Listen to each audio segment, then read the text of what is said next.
আমার হাতে যে মোবাইলটি দেখছেন, এই মোবাইলটা নিয়ে এক টেকনিশিয়ান ভাই মহা বিপদে আছেন। এক কাস্টমার ওনার কাছে চার্জিং সমস্যা নিয়ে এসেছিল চার্জিং এর কাজ করানোর জন্য। এখন ওই টেকনিশিয়ান চার্জিং এর কাজ করতে গিয়ে মোবাইলটা ডেড করে ফেলেছে, অর্থাৎ মোবাইলটা চালু হচ্ছে না। তো টেকনিশিয়ান যখন কাস্টমারকে বলছে যে ওনার মোবাইল চালু হচ্ছে না, কাস্টমার নাছোড়বান্দা যে ভাই আমার মোবাইল চালু ছিল, শুধু চার্জ হতো না, আমার মোবাইলটা যেরকম চালু ছিল ঠিক এভাবে চালু করে দিতে হবে, আর না হয়তো আপনি মোবাইল কিনে দিতে হবে। অর্থাৎ উনি মোবাইলের টাকা নিবে না, ওনার যে মোবাইল ওই মোবাইলটাই ওনাকে দিতে হবে। টেকনিশিয়ান পড়লো মহাবিপদে। ওই টেকনিশিয়ান এখন আমার ধারস্থ হয়েছে। চলুন আগে আমি প্রথম থেকে বিস্তারিত গুলো বলি।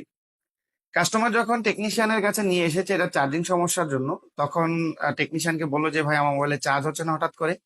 তো টেকনিশিয়ান বললো যে এটা ভাই 250 টাকার মতো লাগবে। তো কাস্টমার বললো 200 টাকা। তো বিল করে এটা খুললো, খোলার পর উনি চার্জিং পোর্টটাকে প্রথমে পরিবর্তন করেছে। টেকনিশিয়ান চার্জিং পোর্ট পরিবর্তন করার পরেও যখন কাজ হচ্ছে না, তখন মেন সার্কিটটা খুলে এই স্টিলের প্যানেলটাকে খুললো, চার্জিং এসির উপরে যে স্টিলের প্যানেল আছে ওইটাকে খুললো। খোলার পর দেখলো যে চার্জিং এসিটা পুড়ে গেছে, অর্থাৎ চার্জিং এসিটা ছিদ্র হয়ে গেছে, কিন্তু মোবাইল চালু ছিল। তো টেকনিশিয়ান কাস্টমারকে দেখালো, দেখেন আপনার এই আইসিটা পুড়ে গেছে, এটাকে পরিবর্তন করতে হবে, তাছাড়া হবে না। এটার বিল 200 টাকা হবে না, এটা প্রায় 800 থেকে 900 টাকার মতো বিল লাগবে। তখন কাস্টমার উপায়ন্তর না পেয়ে তো রাজি হলো যে ঠিক আছে ভাই, আমি 800 টাকা দিব, আপনি কাজটা করে দেন। তো টেকনিশিয়ান কি করলো, চার্জিং এসিটাকে খুললো, খুলে ভাবলো যে নতুন আর একটি আইসি আনবে। তো নতুন আইসি আনতে গিয়ে উনি আর নতুন আইসি পায় নাই, বরঞ্চ পুরাতন যে চার্জিং এসিটা ছিল ওইটা হারিয়ে ফেলেছে। এখন মোবাইল আর চালু হচ্ছে না। এখন কাস্টমারকে যখন মোবাইলটা বুঝিয়ে দেওয়া হচ্ছে, কাস্টমার বলছে আমি জানি না, হয় আমার মোবাইল ঠিক করে দিতে হবে, আর না হয়তো এই মোবাইলটাই, অর্থাৎ Oppo A1K এই মোবাইলটাই আমাকে কিনে দিতে হবে। আমি মোবাইলের টাকা অনেক, কাস্টমার টেকনিশিয়ান চাচ্ছিল যে কিছু টাকা দিয়ে ওনাকে মীমাংসা করা যায় কিনা। কাস্টমারের কথা মতো উনি টাকা নিবে না, উনি কোনো জরিমানা নিবে না। উনি চাচ্ছে যে হয় ওনার এই মোবাইল ঠিক করে দিবে, আর নয়তো এই মোবাইলটাই ওনাকে নতুন কিনে দিতে হবে। টেকনিশিয়ান মহাবিপদে, যার কারণে আমাদের ধারস্থ হয়েছে। দেখুন, আমাদের কাছে এরকম মাঝে মধ্যে এরকম সমস্যা নিয়ে অনেক কাস্টমারই আসে। এই কাজগুলো অনেক ঠান্ডা মাথায় আপনাকে হ্যান্ডেলিং করতে হবে এবং বুঝে শুনে কাজ করতে হবে। একটা মোবাইলের চার্জিং আইসি খুলে ফেললে কেন ডেড হয়ে যায়? কারণ বর্তমান যে সকল মোবাইলগুলো আছে এই মোবাইলগুলোর চার্জিং আইসি সাব পাওয়ার আইসি হিসাবে একটা মোবাইলে কাজ করে, অর্থাৎ সেকেন্ড পাওয়ার আইসি হিসাবে মোবাইলে কাজ করে। আমরা জানি এবার এখন বর্তমানে একটা মোবাইলের মধ্যে 3টা 4টা পাওয়ার আইসিও থাকে। তবে অ্যাভেলেবেল যেটা আমরা দেখতে পাই, 2টা পাওয়ার আইসি থাকে, একটা হচ্ছে মেইন পাওয়ার আইসি আর একটা হচ্ছে সাব পাওয়ার আইসি। আর সাব পাওয়ার অর্থাৎ সেকেন্ড পাওয়ার আইসি, আর এই সেকেন্ড পাওয়ার আইসিটাই হচ্ছে মূলত চার্জিং আইসি। তো এই সেকেন্ড পাওয়ার আইসিটাকে যখন আপনি রিমুভ রিমুভ করে দিবেন, তখন কিন্তু মোবাইলটা চালু হবে না, এটাই স্বাভাবিক। আবার আপনাকে ওই চার্জিং আইসিটাকে লাগাতে হবে, হয় নতুন লাগাতে হবে, বা যদি পুরাতন আইসিটা যদি ভালো থাকে তাহলে ওইটাই লাগাইতে হবে, তারপরে দেখবেন মোবাইলটা চালু হবে। অর্থাৎ সোজা সাপটা কথা, এই চার্জিং আইসিটা খুলে দিলেই মোবাইলটা চালু হবে না। তো এখন টেকনিশিয়ান আমার কাছে এসেছে, ভাই এটা চার্জিং আইসি পান নাকি না পান আমি জানি না, কিন্তু মোবাইলটা কোনোভাবে চালু করে দেওয়ার চেষ্টা করেন। তো চলুন আজকের এই ভিডিওতে দেখাবো একটি মোবাইলের সেকেন্ড পাওয়ার আইসি ছাড়া কিভাবে মোবাইলটা চালু করা যায়। বন্ধুরা, আমি কাজটা শুরু করার আগে বলে নিব যে প্রত্যেকটা মোবাইল অর্থাৎ সকল মোবাইলই কিন্তু সেকেন্ড পাওয়ার আইসি ছাড়া চালু হবে না। তবে কিছু কিছু মোবাইল আছে যে মোবাইলগুলো সেকেন্ড পাওয়ার আইসি ছাড়া মোবাইলটা চালু হয়। আমার কাছে কিন্তু এই চার্জিং আইসিটা স্টকে আছে আলহামদুলিল্লাহ। যদি স্টকে নাও থাকে, আমার কাছে পুরাতন মোবাইল সার্কিট আছে। শুধু এই মোবাইলটা মডেল হচ্ছে Oppo A1K। শুধু যে এটা Oppo A1K এর মধ্যেই আইসিটা লাগানো আছে তা কিন্তু না, এটা স্যামসাং এর অনেক মডেলের মধ্যে এই চার্জিং আইসিটা লাগানো আছে। তো ওই মডেলগুলো আমার কাছে পুরাতন বোর্ড আছে, ওইখান থেকে খুলে আমি চাইলে লাগিয়ে দিতে পারবো। তো এভাবে লাগিয়ে দিলে কিন্তু আপনারা কিছু শিখতে পারছেন না। তো আজকে আমি আপনাদেরকে বিষয়টা বিস্তারিত দেখানোর চেষ্টা করব। চলুন সরাসরি আমি আপনাদেরকে প্রথমেই নিয়ে আসবো, আমার বুটটাকে দেখানোর চেষ্টা করব। এটাই হচ্ছে চার্জিং এসি, এইটাই চার্জিং এসি, আর এটাই কিন্তু গায়েব হয়ে গেছে। গায়েব হয় নাই, এটা টেকনিশিয়ান ভাইয়েরও দোষ না। আমাদের ক্ষেত্রে এরকম ছোটখাটো ভুলগুলো হতে পারে। চার্জিং আইসিটা খুলে রাখলাম, কিছুক্ষণ পরে আইসিটা হারিয়ে গেছে, এরকমটা হতে পারে। তো এখন আমি মোবাইলটা এই আইসিটা ছাড়া কিভাবে চালু করতে পারি? মোবাইলটা কিন্তু চালু হচ্ছে না, আমি আপনাদেরকে একটু দেখাই, আগে প্রথমে দেখাই। আহ মোবাইল তো চার্জ হবেই না, কারণ চার্জ না হওয়ার কারণ হচ্ছে এটা চার্জিং আইসি যেহেতু নাই, তো চার্জ হবে না। আমি এটাকে চালু করার চেষ্টা করছি, লক্ষ্য করেন। অন অফ কিতে প্রেস করলাম, কোনো রেসপন্স আসছে না। কিছু কিছু মোবাইল কিন্তু এই সাব পাওয়ার আইসিটা ছাড়াই কিন্তু চালু হয়, যেমন হ্যাং লোগো থাকে, অর্থাৎ সম্পূর্ণ চালু হয় না, এরকমটা হতে পারে কিছু কিছু মোবাইল, তো সকল মোবাইল না। দেখেন এটা কিন্তু কিছুই আসছে না। তো যেহেতু এটা চালু হচ্ছে না, ব্যাটারিতেও কিন্তু পর্যাপ্ত চার্জ আছে। আমি আপনাদেরকে ব্যাটারিটার মধ্যেও দেখিয়ে দিই ব্যাটারিতে কত চার্জ আছে।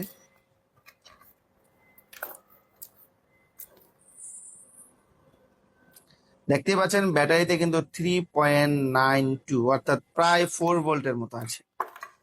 4 ভোল্ট আছে, তারপরে যেহেতু মোবাইলটা চালু হচ্ছে না, এখন কি করতে পারেন আপনি, কি করণীয় আছে? একদম ইজি বিষয়। আমি ডায়াগ্রামে চলে যাব। আমি আপনাদেরকে একটু ডায়াগ্রাম দেখানোর চেষ্টা করব। প্রথমে ডায়াগ্রামটা একটু জুম করে দাও, ক্লিয়ার দেখা যায়? হ্যাঁ। ওপো এ1কে চার্জিং যে ডায়াগ্রামটা আছে ওইটাতে আমি আসলাম। আসার পর আপনাদেরকে একটু দেখানোর চেষ্টা করব। লক্ষ্য করেন, এটাই হচ্ছে চার্জিং আইসি, এটা কিন্তু ভিকিউ চার্জিং আইসি। এই চার্জিং আইসিটা হচ্ছে ভিকিউ চার্জিং আইসি। চার্জিং আইসি নাম্বারটা হচ্ছে VQ25601। আপনি এই চার্জিং আইসিটা নতুন অর্ডার করতে গেলে এই নাম্বারটা বলেই অর্ডার করতে হবে। তো চলেন এই চার্জিং আইসির বিপিএইচ লাইনটা আমরা একটু দেখি। বিপিএইচ, বি সিস্টেম, বি ব্যাট একই কথা। এখানে আমরা দেখতে পাচ্ছি ভোল্টেজ সুইচিং যে লাইনটা আছে এটা হচ্ছে এইটা, এবং এখানে যে লাইনটা আছে এটা হচ্ছে বিপিএইচ লাইন, অর্থাৎ বি সিস্টেম লাইন, একই কথা। এদিক থেকে লাইনটা টিকমার্ক দিয়ে বুঝিয়ে দেওয়া হয়েছে। লাইনটা অনেক জায়গায় গিয়েছে। কোথায় কোথায় গিয়েছে আপনি যদি বিট ম্যাপে চেক করেন, তাহলে দেখবেন পুরো মোবাইলে মেন ভোল্টেজ সাপ্লায়ার হচ্ছে বিপিএস লাইন। আমাদের আজ থেকে 4-5 বছর আগে যে সকল মোবাইলগুলো আমাদের কাছে ছিল, ওই মোবাইলগুলোতে মেন ভোল্টেজ সাপ্লায়ার ছিল ব্যাটারি কানেক্টর। আর বর্তমান মোবাইলগুলোর মেন ভোল্টেজ সাপ্লায়ার হচ্ছে বিপিএস লাইন। এই কয়েলের একটা অংশ চার্জিং এসিতে গেছে, আর এই অংশটা একটু লক্ষ্য করেন, মোবাইলের পুরো সার্কিটের মধ্যে কিন্তু এই লাইনটা ভোল্টেজ সাপ্লাই করেছে। বিশেষ করে পাওয়ার আইসির মেইন ভোল্টেজ সাপ্লায়ার কিন্তু বিপিএস লাইন। যেহেতু চার্জিং আইসিটা এখানে নাই, এখানে বিপিএস ভোল্টেজ কিন্তু তৈরি হচ্ছে না। এখানে যেহেতু চার্জিং আইসিটা নাই, তো এখানে বুঝতেই পারছেন চার্জিং আইসিটা যেহেতু নাই, এখানে যে বিপিএস যে ভোল্টেজটা আছে, ভোল্টেজটা কিন্তু তৈরি হতে পারছে না। আর বিপিএস ভোল্টেজ যেহেতু তৈরি হচ্ছে না, এখানে পাওয়ার আইসিও ভোল্টেজ পাচ্ছে না, আর যার কারণে আমাদের মোবাইলটা চালু হচ্ছে না। তো এখন আমি কি করতে পারি? আমার কাছে শর্টকাট কি রাস্তা আছে? শর্টকাট একটা রাস্তা আপনি করতে পারেন, যেহেতু আইসিটা আপনার কাছে নাই আপাতত, কাস্টমার যেহেতু বলছে যে ভাই আমার মোবাইলটা একটু চালু করে দেন। হ্যাঁ, আমার মোবাইলটার পার্সোনাল কিছু ডাটা আছে, হ্যাঁ আমার কিছু ছবি আছে, এগুলো আমি মোবাইল থেকে রাখতে হবে। হ্যাঁ, এরকম যদি কাস্টমার আপনার কাছে দাবি করে, সেক্ষেত্রে কিন্তু আপনি মোবাইলটা ঠিকঠাক না করে পাচ্ছেন না। তো এখন আপনি কি করতে পারেন, এখান থেকে এই যে বিপিএস যে লাইনটা, এখান থেকে এই যে ক্যাপাসিটার থেকে এই ক্যাপাসিটার, এটা হচ্ছে বি ব্যাট লাইন। দেখেন এই যে বি ব্যাট লাইন, এই বি ব্যাট লাইনের সাথে বিপিএস লাইনটাকে ডাইরেক্ট করে দিয়ে দেখতে পারেন যে মোবাইলটা চালু হয় কিনা। এই যে বি ব্যাট লাইন, অর্থাৎ ব্যাটারি পজিটিভ লাইন। তো আমি কি করব, এখানে এই ক্যাপাসিটার থেকে এই ক্যাপাসিটার পর্যন্ত একটা ডাইরেক্ট জাম্পার করে দিয়ে দেখব। এটা হচ্ছে সেই বিপিএস লাইন, আর এটা হচ্ছে বি ব্যাট লাইন। তো আমরা এই বিপিএস লাইন থেকে ভি ব্যাটের মধ্যে একটা তার জাম্পার করে দেব।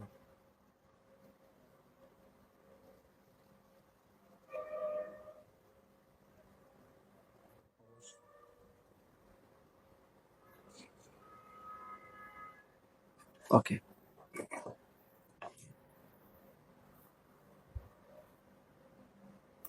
That's all. এগিয়ে আসো একটু। আমরা যেটা করেছি সেটা হচ্ছে যে এই ক্যাপাসিটারের এক প্রান্ত থেকে এই ক্যাপাসিটার আরেক প্রান্তের মধ্যে ডাইরেক্ট ঝালাই করে দিয়েছি, অর্থাৎ বিপিএইচ এবং ভি ব্যাট লাইনটাকে আমরা শর্ট করে দিয়েছি। শর্ট করে দেওয়ার পর দেখবো এবার মোবাইলটা চালু হয় কিনা।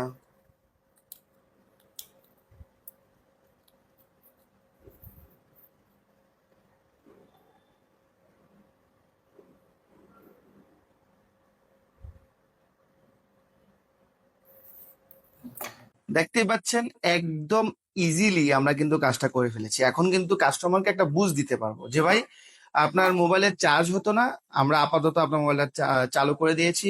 আগের যে সমস্যাটা ছিল চার্জিং সমস্যা, এটাই রয়ে গেছে। এটা চার্জিং আইসি পরিবর্তন করতে হবে, তাছাড়া মোবাইলটা আর চালু হবে না, এই যে চার্জ হবে না। এখন চাইলে কিন্তু কাস্টমার কি করতে পারবে, কাস্টমারের মোবাইলে যে ডাটাগুলো আছে, ছবি, ভিডিও, অডিও, যা যা আছে, ওনার পার্সোনাল সবকিছু এবং কন্ট্যাক্ট নাম্বার যাই আছে না কেন, সবকিছু কিন্তু চাইলেই কাস্টমার এখন কপি করে নিতে পারবে। কপি করার পর দেখা গেল যে যদি ডিলেট হয়ে যায় বা মোবাইলটা ডেড হয়ে যায়, তাতেও কাস্টমারের মনে কষ্ট থাকবে না। তো দেখতে পাচ্ছেন এখন কিন্তু মোবাইলটা চালু অবস্থায় আছে। এখন আপনি সবকিছুই করতে পারবেন, কল আসবে যাবে সবকিছুই হবে, জাস্ট মোবাইলটা চার্জ হবে না। আরো আদার্স কিছু সমস্যা দেখাতে পারে। তবে সকল মোবাইল যে এভাবে আপনি চার্জিং আইসি বাইপাস করে দিবেন এরকমটা কিন্তু হবে না, অর্থাৎ সকল মোবাইল কিন্তু চালু হবে না। এটা বিশেষ করে ভিকিউ আইসি গুলোর ক্ষেত্রে এরকম চালু হয়ে যায়। দেখুন এই চার্জিং আইসিটার নাম্বার আপনাদেরকে কিছুক্ষণ আগে বলেছিলাম, ভিকিউ 25601। তো এই আইসিটা কোন কোন মোবাইলে পাওয়া যায় আপনি চাইলে কিন্তু এখান থেকে সার্চ করে দেখে নিতে পারেন। আর যেমন আমি এখানে সার্চ করি বিকিউ কত না 25601 লিখে আপনি সার্চ করেন। সার্চ করলে আপনি দেখেন এখানে অসংখ্য মডেল নাম্বার শো করেছে, Redmi 5, go, Redmi 5A, A1K, A73, Realme C2 সহ অসংখ্য মডেলের মধ্যে এই চার্জিং এসিটা লাগানো আছে। আপনি চাইলে এই সকল মোবাইলগুলো যদি আপনার কাছে পুরাতন বাসায় পড়ে থাকে বা আপনার দোকানে যদি পড়ে থাকে, চাইলে আপনি এই মোবাইলগুলা থেকেও এই চার্জিং এসিটাকে খুলে লাগাতে পারবেন। স্যামসাং এরও কিছু মডেলের মধ্যে এই আইসিটা লাগানো আছে। স্যামসাং A03-এর মধ্যে, A037 এর মধ্যে এই আইসিটা লাগানো আছে। তো আপনি চাইলে স্যামসাং মোবাইল থেকেও এই চার্জিং আইসিটাকে সংগ্রহ করে লাগাতে পারেন। তো আমি চার্জিং আইসিটা লাগিয়ে ইনশাল্লাহ মোবাইলটাকে ওকে করে দিব। তবে যদি চার্জিং আইসি না থাকে বা চার্জিং আইসি হারিয়ে ফেলেন, এরকম বিপদে যদি আপনিও পড়েন, সেক্ষেত্রে আপনি কিভাবে এই বিপদ থেকে উদ্ধার হতে পারেন সেই বিষয়টাই কিন্তু আপনাদেরকে দেখানো হলো। বন্ধুরা, আপনি গাদার পরিশ্রম করছেন কিন্তু মেধা খাটাচ্ছেন না, তাইলে কিন্তু আপনি সাকসেস হতে পারবেন না। বন্ধুরা, আপনি যদি হাড় ভাঙা পরিশ্রম করেন, অর্থাৎ রাত্রে ঘুমাচ্ছেন না, সারাদিন কাজ করছেন, প্রত্যেক দিন আপনি প্রচুর পরিমাণে পরিশ্রম করছেন, কিন্তু আপনি মেধা খাটাচ্ছেন না, সেক্ষেত্রে কিন্তু আপনি সাকসেসফুল হতে পারবেন না। বিষয়টা একদম সিম্পল ছিল। আপনার মাথায় কেন আসলো না যে মোবাইলটা যেহেতু কাস্টমার ঝামেলা করছে, আমি বিপিএস এবং ভিব্যাটটা একটু ডাইরেক্ট করে দিয়ে দেখি যে আমার মোবাইলটা কাজ হয় কিনা বা মোবাইলটা চালু হয় কিনা, কাস্টমারকে বুঝিয়ে দেওয়া যায় কিনা। এটা নিয়ে কিন্তু অনেকটা ঝামেলা হয়েছে। আমি কিন্তু আপনাকে শর্টকাট বলে দিয়ে বাস ভিডিওটা শেষ করে দিচ্ছি, বাট এটা নিয়ে কিন্তু কাস্টমারের সাথে দোকানদারের অনেক তর্ক বিতর্ক হয়েছে।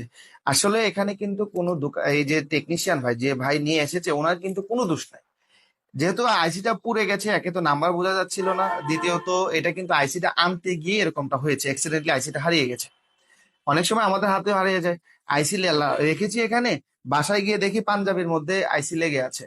এরকমটা হতে পারে, এটাই স্বাভাবিক বিষয়, এটা অ্যাক্সিডেন্টলি হয়ে যায়। তো বন্ধুরা, আমাদের এই মোবাইল রিপেয়ার হসপিটাল বিডির ট্রেনিং সেন্টারে যারা মোবাইল ফোন সার্ভিসিং এর উপরে প্রশিক্ষণ নিতে চাচ্ছেন, তারা চাইলে আমাকে স্ক্রিনে দেওয়া ফোন নাম্বারে হোয়াটসঅ্যাপে মেসেজ করতে পারেন, অথবা সরাসরি কলও করতে পারেন। আমাদের এখানে আপনি মোবাইলের হার্ডওয়্যার, সফটওয়্যার এবং আইসি রিলেটেড যে কাজগুলো আছে, এই কাজগুলো শিখতে পারবেন।